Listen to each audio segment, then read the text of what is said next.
Bonjour tout le monde, j'espère que vous allez bien. Alors dans cette vidéo, on va essayer de corriger le deuxième exercice de la série que je vous ai envoyé l'autre fois. Donc dans la vidéo précédente, on a corrigé le premier exercice. Maintenant, il ne reste plus qu'à corriger le deuxième exercice. Donc je vais rappeler les données ainsi que le travail à faire. Donc les données, on a ce qu'on appelle le compte de transactions courantes. D'accord? Les données du compte de transactions courantes. Je rappelle que le compte de transactions courantes, c'est la première partie de la balance des paiements. Donc, la balance des paiements,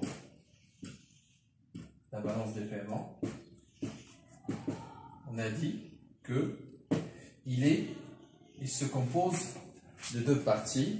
Il y a ici le compte des transactions courantes,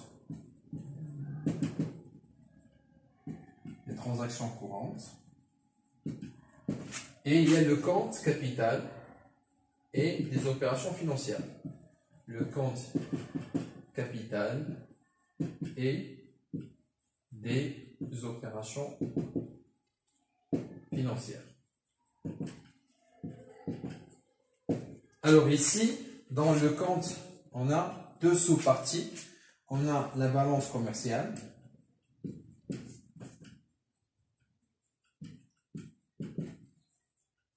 et dans l'autre sous-partie, on a la balance des invisibles.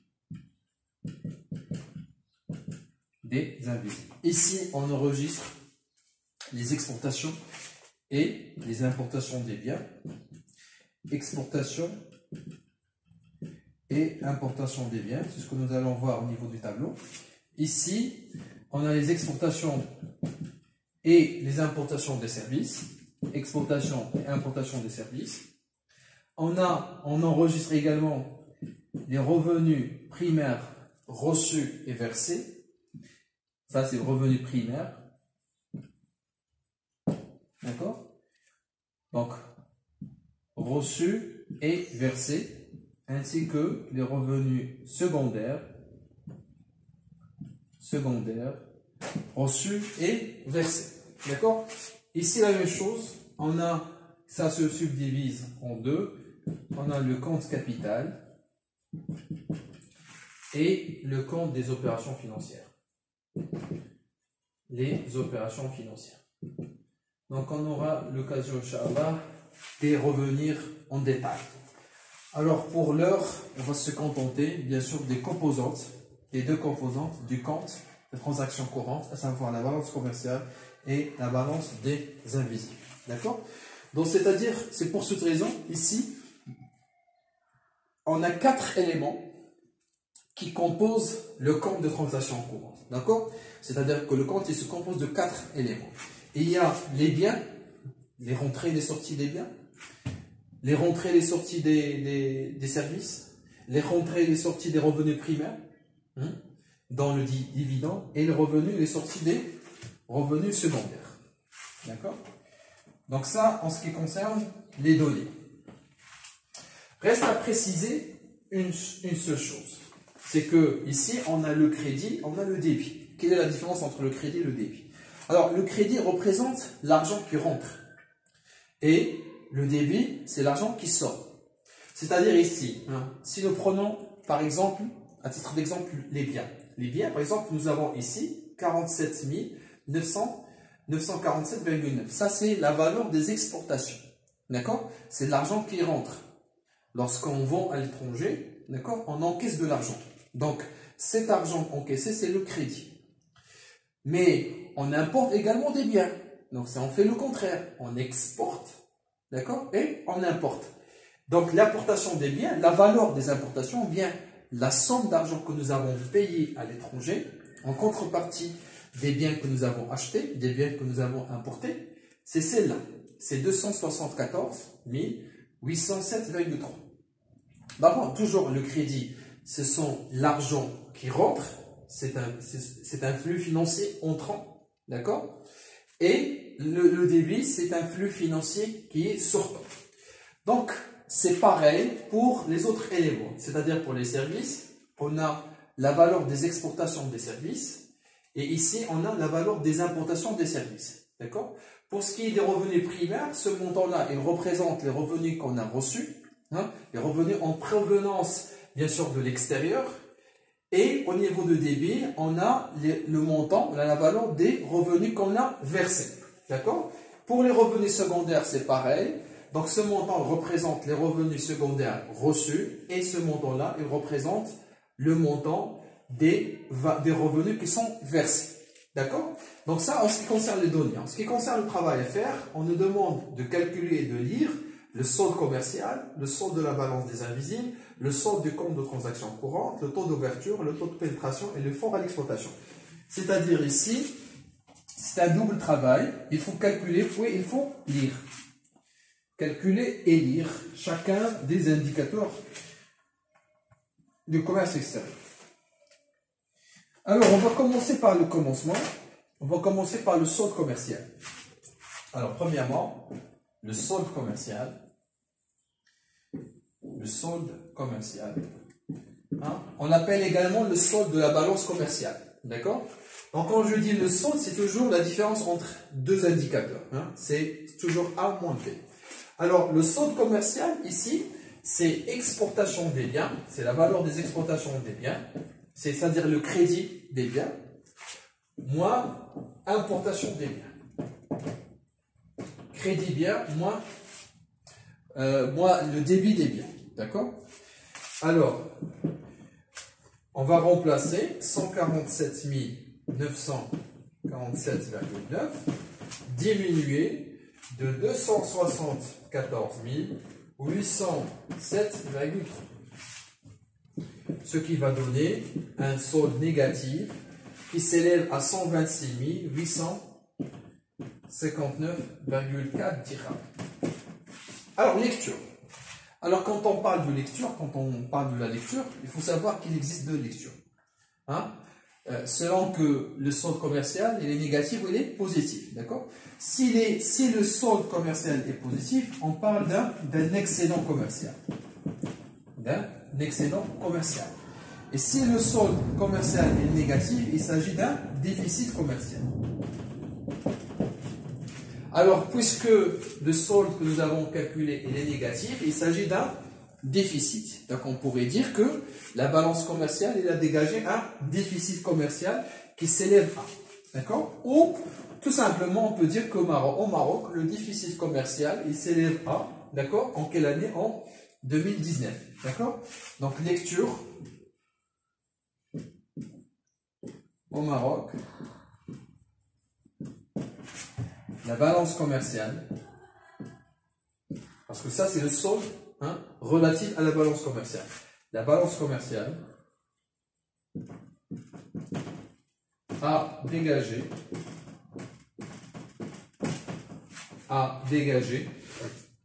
un déficit.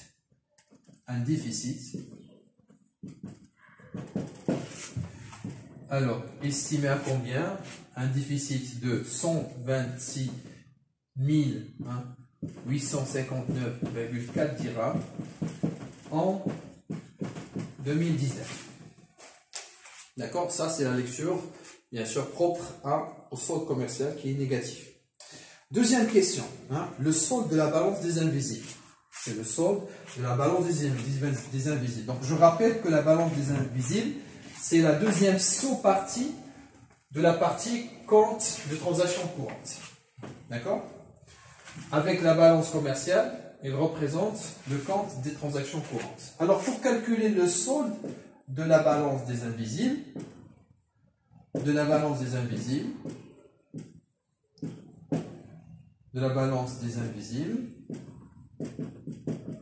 il faut calculer tout d'abord le solde des services,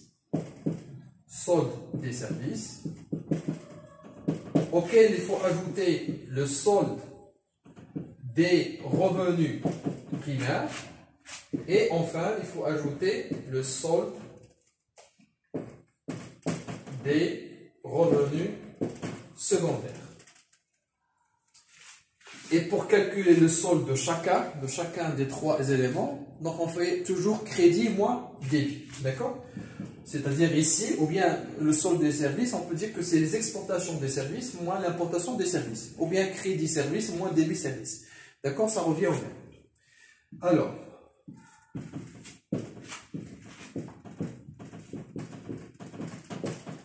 d'accord? On va calculer le solde des services. Alors, crédit en a, c'est 105 703,1 moins 62 615,8. Donc ça, c'est pour le solde des services. Pour le solde, maintenant, des revenus primaires, au crédit, nous avons 7251,3 et au débit, nous avons 17 886,5.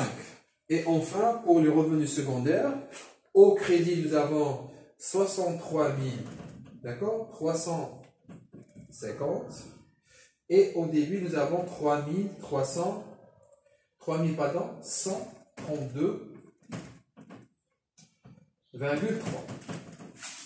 D'accord? Donc cela, il va donner un solde positif qui est égal à 93 669,8, bien sûr, millions de dirhams. Millions de dirhams. Alors, tous les soldes que nous avons calculés, donc ils sont exprimés en millions de dirhams. D'accord? Pourquoi? Parce que les valeurs que nous avons dans le tableau, ils sont libellés en millions de dirhams, sont exprimés en millions de dirhams. D'accord? Donc ça, c'est un solde qui est positif. Cela signifie qu'il s'agit on est en présence d'un excédent. Hein? Excédent dégagé par quelle balance? C'est la balance des invisibles. Alors tout à l'heure, on a parlé d'un déficit qui est dégagé par la balance commerciale. Ça, c'est un excédent qui est dégagé, qui est produit par la balance des invisibles. C'est pour cette raison, au niveau de la lecture, on va dire, on pourrait dire par exemple, au Maroc, la balance des invisibles, d'accord, a dégagé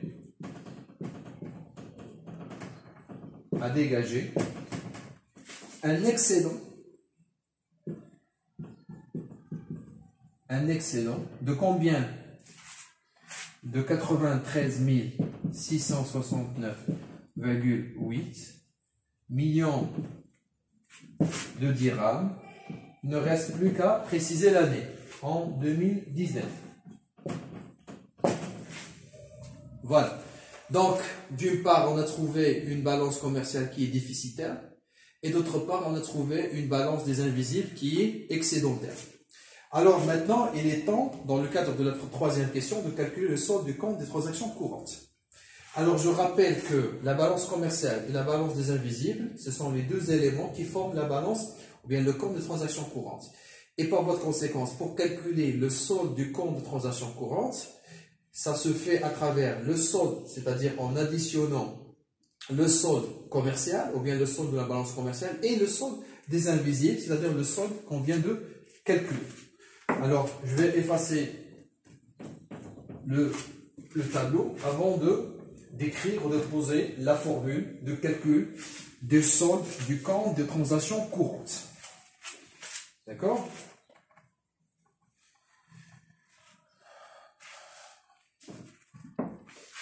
Donc, le solde du compte des transactions courantes, T, c'est transactions, C, c'est courant, c'est le solde commercial, ou bien le solde de la balance commerciale, plus le solde des invisibles ou de la balance des invisibles.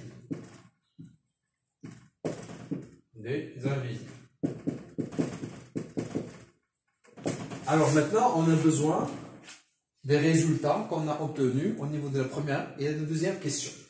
Alors au niveau de la première question, on a trouvé 126 000 moins 126 859,4 millions de dirhams. Et au niveau de la deuxième question, on a trouvé donc un solde qui est positif, qui est égal à 93 669,8 69,8 millions de dirhams. Ce qui va donner un solde négatif qui s'élève à 33 189,9 millions de dirhams. Alors encore une fois, on est en présence d'un solde négatif. Donc il s'agit d'un déficit.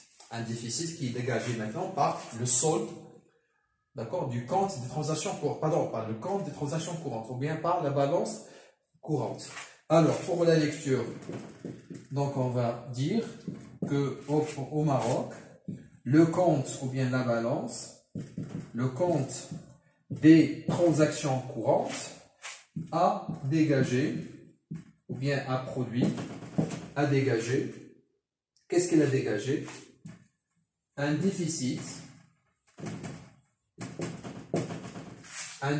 de combien? Il faut préciser la valeur du déficit de 33 189,9 millions de dirhams.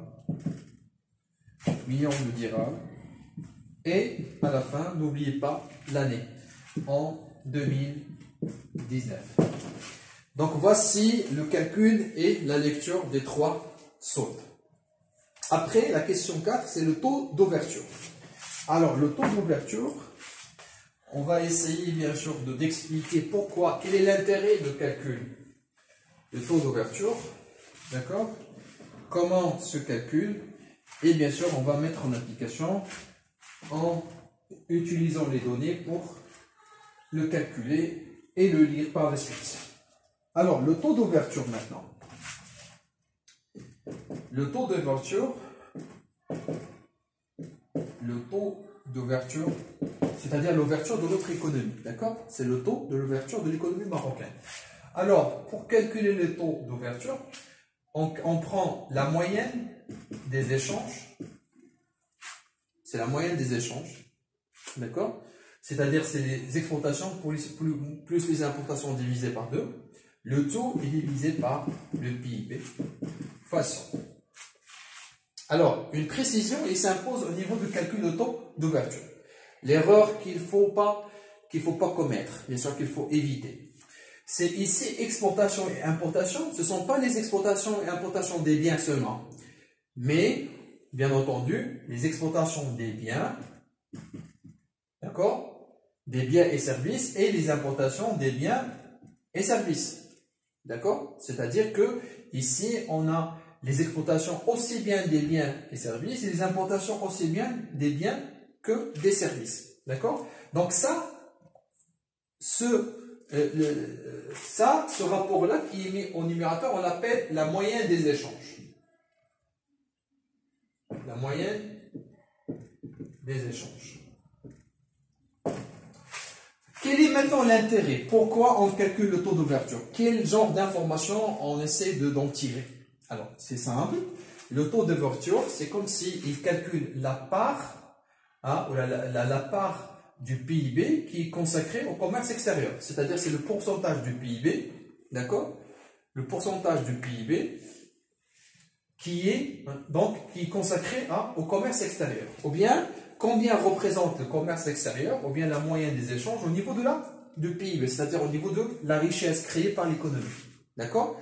C'est combien représente le commerce extérieur, ou bien la moyenne des échanges du PIB. C'est-à-dire, est-ce que c'est 30%, est-ce que c'est 40%, est-ce que c'est 50%, etc. etc. C'est-à-dire, ça nous permet de se faire une idée, bien sûr, une idée sur le degré d'ouverture de l'économie nationale. Plus le pourcentage que nous allons obtenir, il est élevé, plus le degré d'ouverture, il est important. Alors, sans plus tarder, donc on va faire ça. Alors, avant de calculer le taux d'ouverture, on va calculer la moyenne des échanges. On va calculer la moyenne des échanges. Alors, pour calculer la moyenne des échanges, on a besoin de calculer l'exportation, le total des exportations. Dans l'exercice, on a l'exportation des biens et l'exportation des services. D'accord? Maintenant, on a besoin de calculer le total des exportations et puis le total des importations.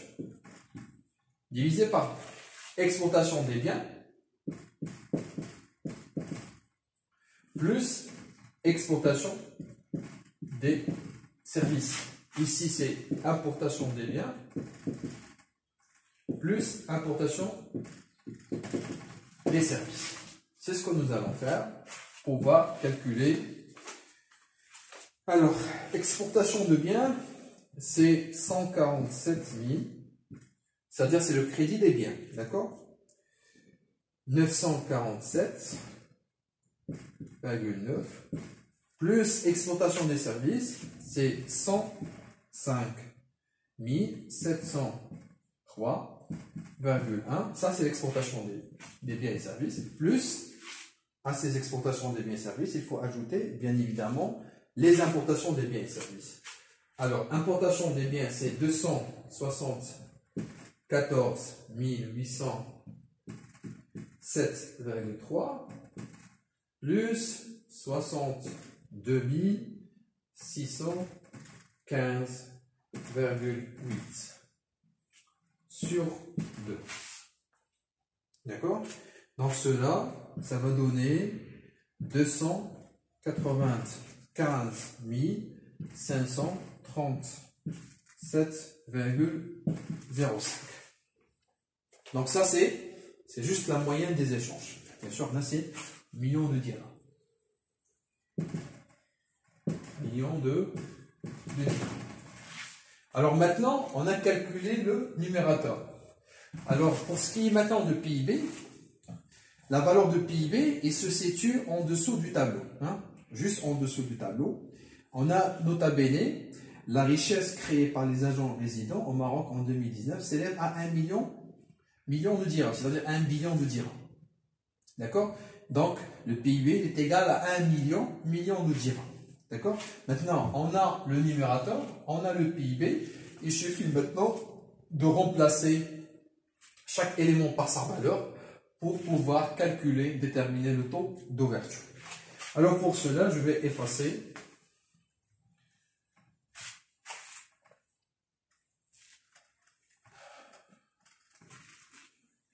alors la moyenne des échanges, c'est ce montant-là.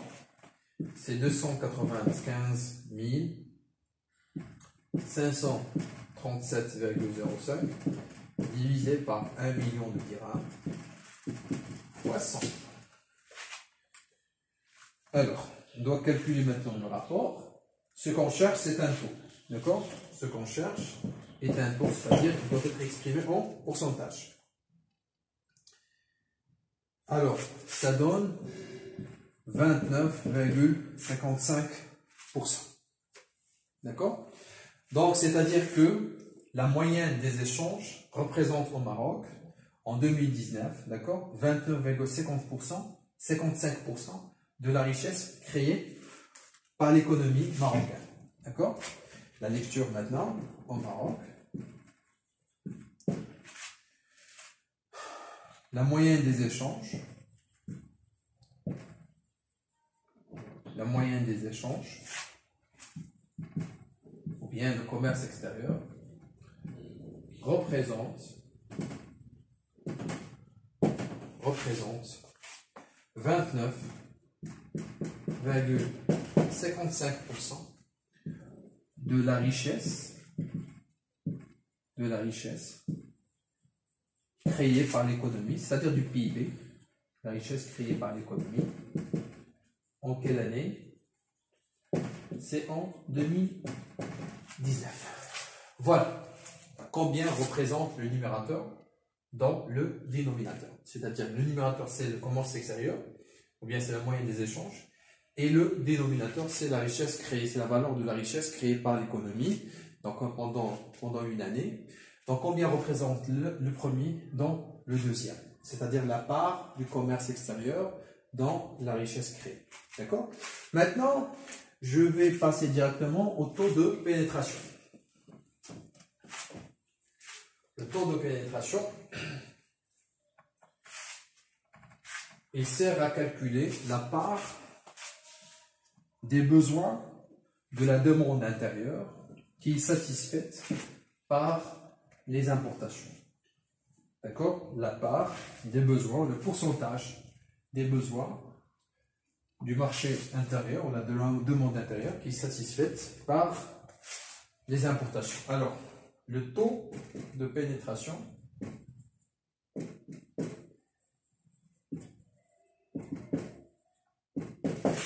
c'est les importations sur le marché intérieur. Marché intérieur, bien le marché interne, fois 100. D'accord? Le marché intérieur n'est autre que la demande intérieure. C'est la demande intérieure. Et à titre de rappel, la demande intérieure, c'est une partie du PIB. Hein? Si nous prenons la formule de calcul du PIB selon l'optique demande, on a ici, c'est la dépense de consommation finale, plus la formation brute capital fixe, plus la variation de stock, plus les exports, moins les imports. Donc, les trois premiers éléments, ils forment ce qu'on appelle la demande intérieure. Exportation moins un point, ça demande ce qu'on appelle la demande extérieure nette. La demande extérieure nette. Donc, je rappelle que ça, c'est exportation des biens et services, et ça, c'est importation des biens et services. D'accord? Donc, tout ce qui rentre, tous les indicateurs, tous les agrégats qui rentrent dans le cadre de calcul, qui rentrent dans le calcul de PIB, ils concernent des biens et services. D'accord? Alors, nous, on a besoin de ça. Le marché intérieur, c'est la demande intérieure.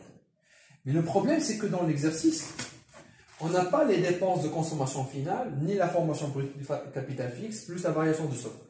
Juste une précision. Donc ça, c'est ce qu'on appelle la formation brute du capital, ou bien l'investissement brut, ou bien l'investissement national. La formation brute capital, hein, c'est l'investissement national, c'est-à-dire il comprend la formation brute capital fixe et les variations de stock. D'accord?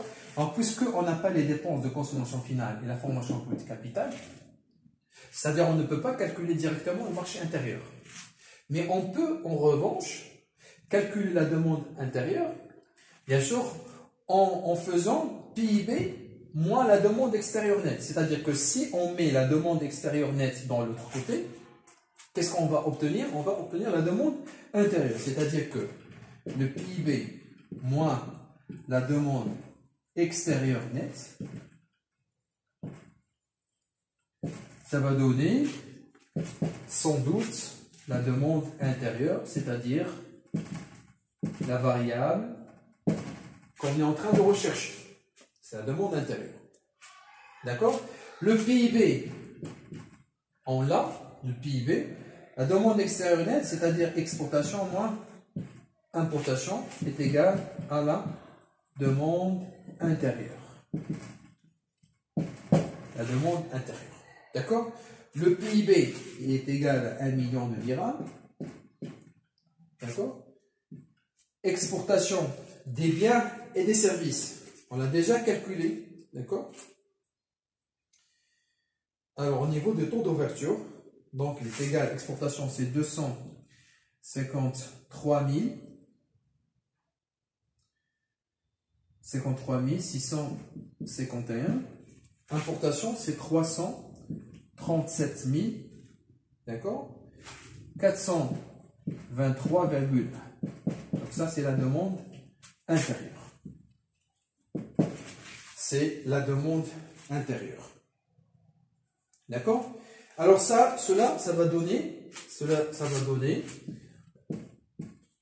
1 083 772,1 millions de dirhams. Donc ça c'est le marché intérieur. Donc ça c'est la valeur qui correspond au marché intérieur. Maintenant, on va prendre l'importation, bien sûr, des biens et services, et on va diviser ça par la valeur qu'on vient de calculer, c'est-à-dire la valeur de la demande intérieure.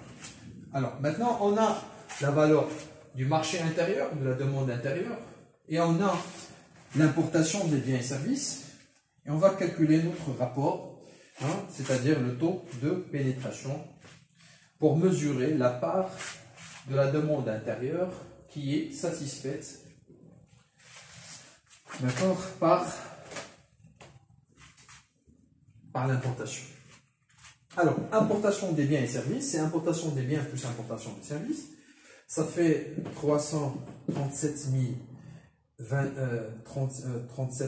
423,1 sur 1 083 772,1 fois 100. D'accord? Alors, cela, ça va donner 31,13%. D'accord? Alors, maintenant, qu'est-ce que ça représente? Qu'est-ce que ça représente? C'est-à-dire, il faut le lire. Cela représente que 30% du marché intérieur, 30% du besoin du marché intérieur, d'accord?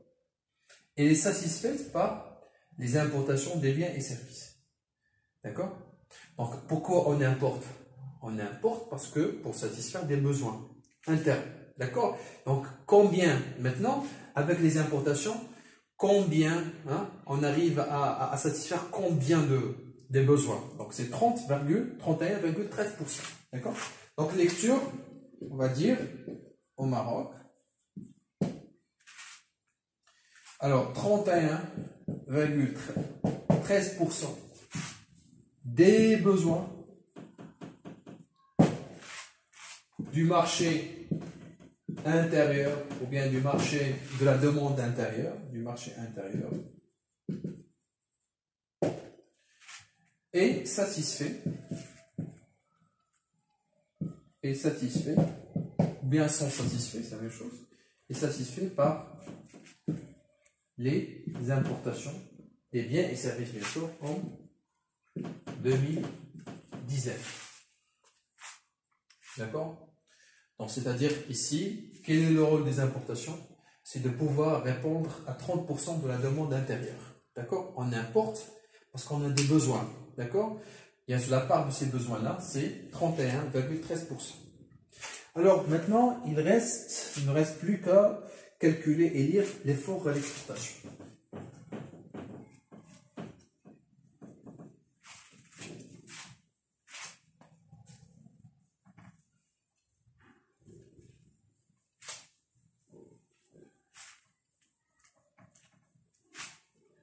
L'effort à l'exportation, on l'appelle également le taux d'exportation.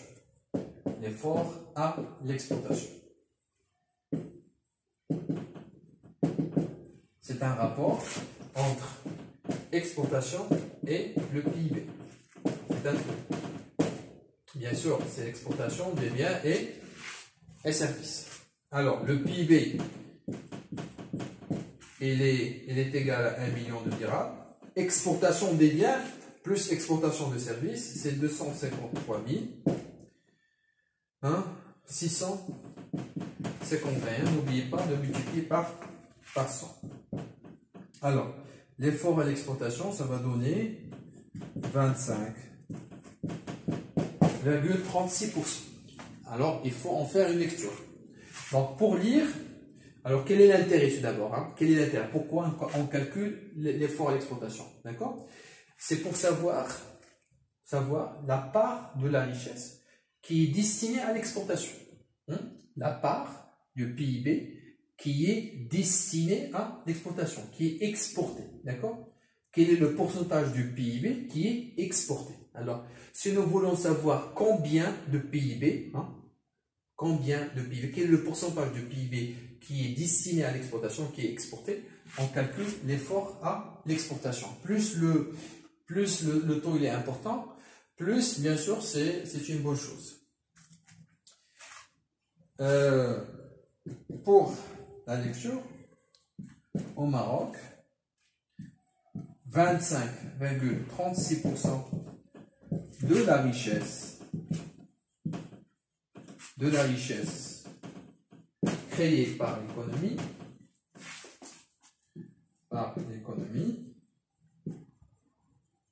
est destinée, d'accord? Il est destiné, ou bien a fait l'objet d'une exploitation, est destiné à l'export en 2019. Voilà, nous arrivons au terme de cette vidéo. J'espère qu'elle vous a été utile. Si vous avez des questions, n'hésitez pas bien sûr de me les faire parvenir. Au revoir.